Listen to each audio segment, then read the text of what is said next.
Hello friends and welcome back to a new video. If you're new here, thank you so much for stopping by. My name is Jed and I am the Eager Vlogger. So in this channel, I share our family's financial journey, my budgeting method, how I budget for our income, cash stuffing, and paying off our debt. I thought today we can go back to the very beginning of everyone's financial journey and talk about the basics of budgeting. Now, this topic is not new and it's not originally from me. I am not a financial expert to tell you what you need to do with your money, but I am happy to share how I started with my budgeting system and what are the simple steps that we all can do to manage our money. The information that I will share are, of course, from my personal learnings and experiences, and my methods. These are the methods that I use up to this day to help me and my family reach our financial goals. We are ultimately working towards becoming debt free and financially secured. So if you want to know about how I budget my family's income and some tips that I can share with you on how you can start your budgeting journey, please keep on watching.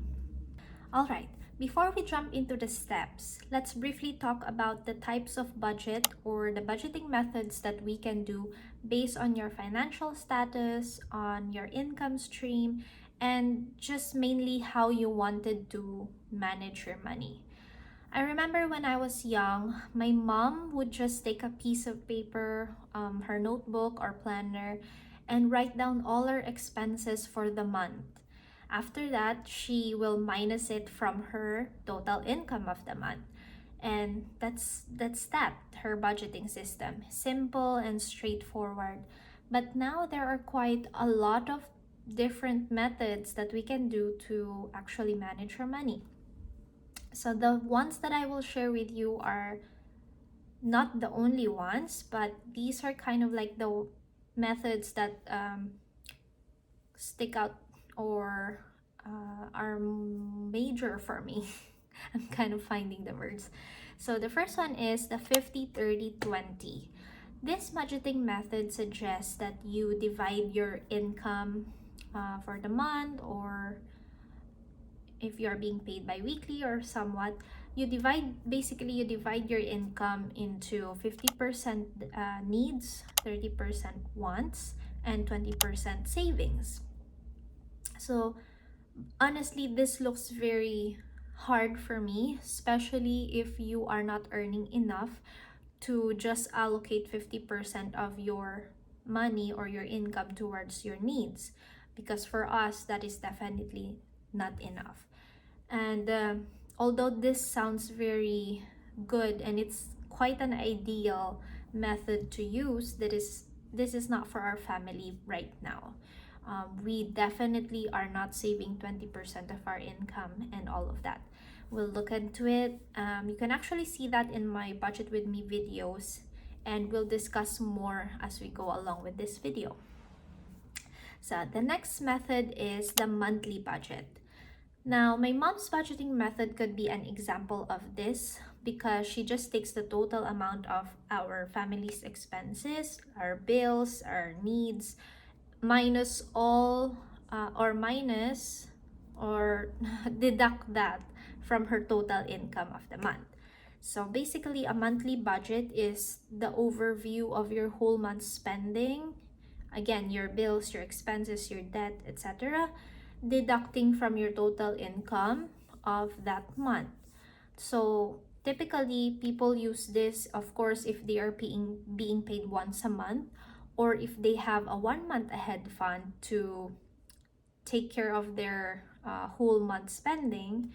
And maybe you are just really good with your money and you want to just simplify your budget into a monthly basis. So that's another method to do it. Third is the budget by paycheck.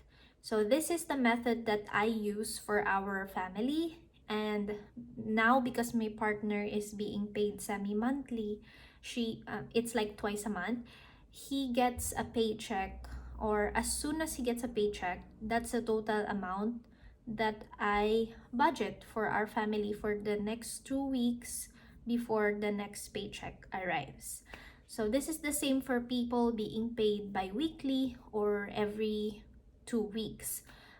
Actually, basically, if you use budget by paycheck, that means every time you get a paycheck, you budget for it until your next paycheck arrives. Okay, there's a lot of paycheck words in this video. So number 4, weekly budget. From the name itself, here we budget for our weekly income and spending. So some people, they are being paid weekly, so it is best to allocate their money as it comes. It kind of sounds like the budget by paycheck because as you get money, you budget for it. But now here is where I want to highlight a bit more information.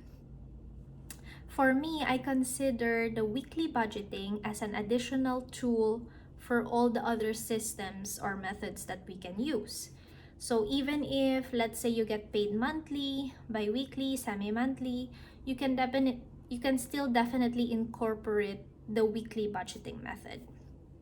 What this does is you can break down your budget into much simpler amounts, much manageable amount, rather than, for example, you get paid monthly and you budget your allowance for the whole month. Sometimes when you see that big number on your account or your envelopes for the whole month, you might lose track of your weeks and you spend it all at once or faster than you're supposed to. Afterwards, you will realize that you won't have enough for the rest of the month. So if you're like me and you really want to get a hold of your spending, most especially, it's best to break down your budget weekly and only carry the amount that you need for that current week.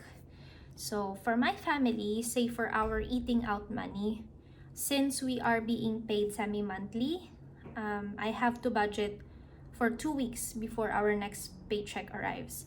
So our eating out money, I budget $50 bi-weekly. That means I only stuff $25 per week, and I put it in a separate wallet that I carry so that we don't spend the whole amount in one go. Now, there are still a few more methods out there, such as the zero-based budget, wherein you give every dollar of your income a purpose instead of just living the buffer or the leftover amount in your account. There's digital budgeting like my budget spreadsheet, and also using multiple savings accounts for your categories.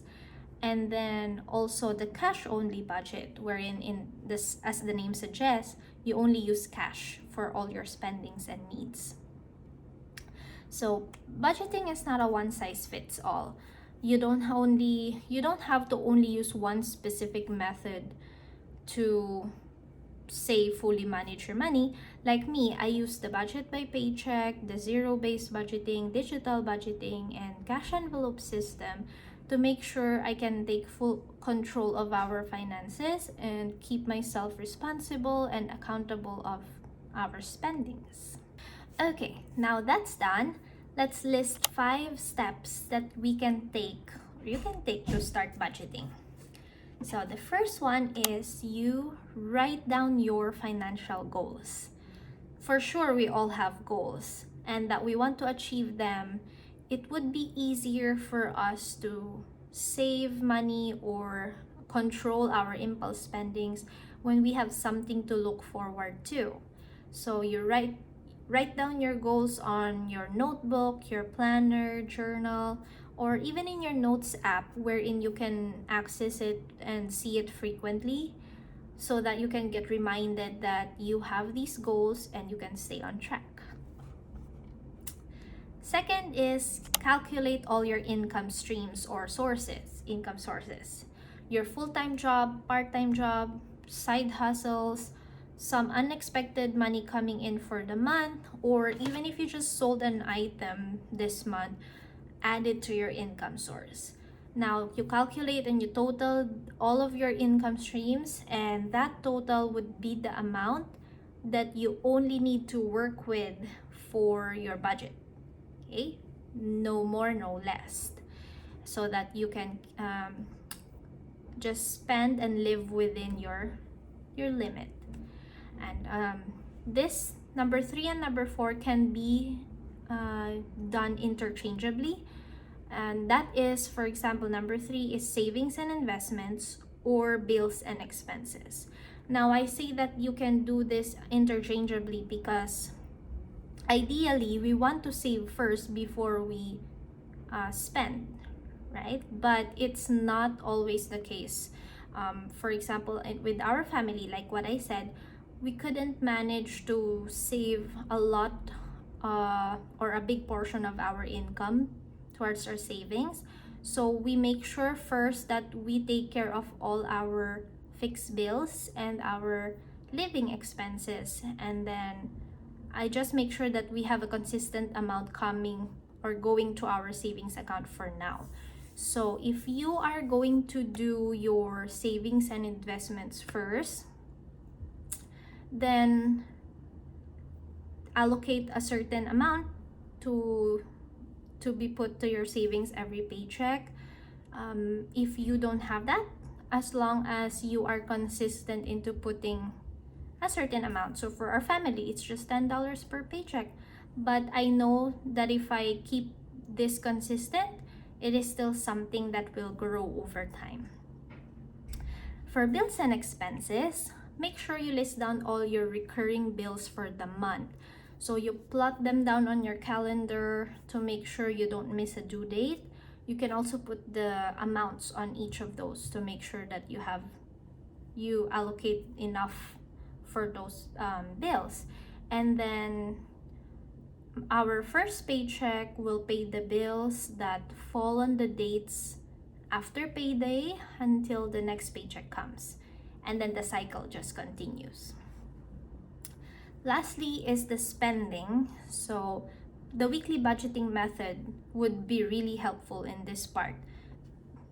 Calculate the total amount of what you typically spend for a week so that it's easier for you to calculate or to decide how much you put towards your spending. So this would be your eating out, transportation, fun money, and all those. And the amount that you calculate would be your weekly budget. So let's say you are being paid or you are doing a monthly budget. The weekly amount that you calculated, multiply it by 4 or 5, and that would be your monthly budget. If you are getting paid bi-weekly, you need to have 2 weeks of budget, so you multiply it by 2. And then after you create yourself a budget, make sure to just track your expenses, every expenses, and categorize them to stay within your spending limit. All right? So last but not the least, don't forget to budget for your debt payment if you have any, to make sure that you get to pay them off, become debt-free, and reach your financial goals. So of course, we don't want debt. So as much as possible, it's like the savings and investments. So no matter how small you have left after your bills and expenses, after the priorities, just making sure that you allocate a certain amount for your debt payoff, and eventually it will grow and you will be able to pay off your debt.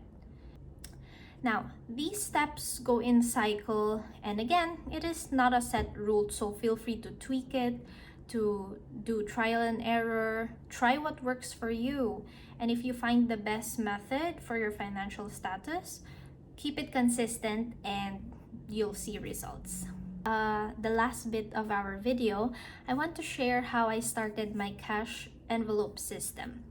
This works great if you're doing the weekly budgeting method because you can categorize your money and keep track of your spending, how much is left in your envelopes. So if you want to start the cash envelope system, you can start with whatever you have at home, or you can buy materials from, say, the dollar store. You just make sure the money that you put in your envelopes are more than the value of your materials. So don't spend a lot to buy those fancy envelopes and binders if in the end you won't even have money to put inside those envelopes, right? So for me, I was like the queen of DIY and use whatever you have around, girl. I Back then I wanted the tab dividers that I can put in my wallet or my zip envelopes. What I did is I used my A6 papers and I cut them into like ones that has tabs, and yeah, I made my own. I can put that in my wallet to go around with me, or I put them in my zip envelopes to organize my money in subcategories. So you can do this or either use cardstock to make it sturdier or laminate them to make them last longer. Now I also found these designer papers from the dollar store, and you can also create your own envelopes from these. What I did is I created my own envelopes for our variable expenses, and I just use tape to close the sides and then hole punch it so that I can insert it in my binder. You can make A6 of these just like mine, or A7, the smaller versions that you can carry around with you, to just really organize and segregate your money into different categories. And yeah, there are also a lot of ideas out there that you can do, like DIY ideas, so that you can start with your budgeting and your cash envelope system without breaking the bank. Okay, that is it for our very long video today, friends, but I hope this has been helpful and enjoyable for you. So I hope you got some ideas from me about how to start your budgeting system and what budgeting method you would be using. But again, I am not a financial expert, and these are just my opinions and ideas that I'd like to share. You can also go to the internet and search for yourself, learn what will work best for you. So please like this video and don't forget to subscribe if you haven't. Please join me and follow me along our family's financial journey. I'll see you again next time. Bye guys!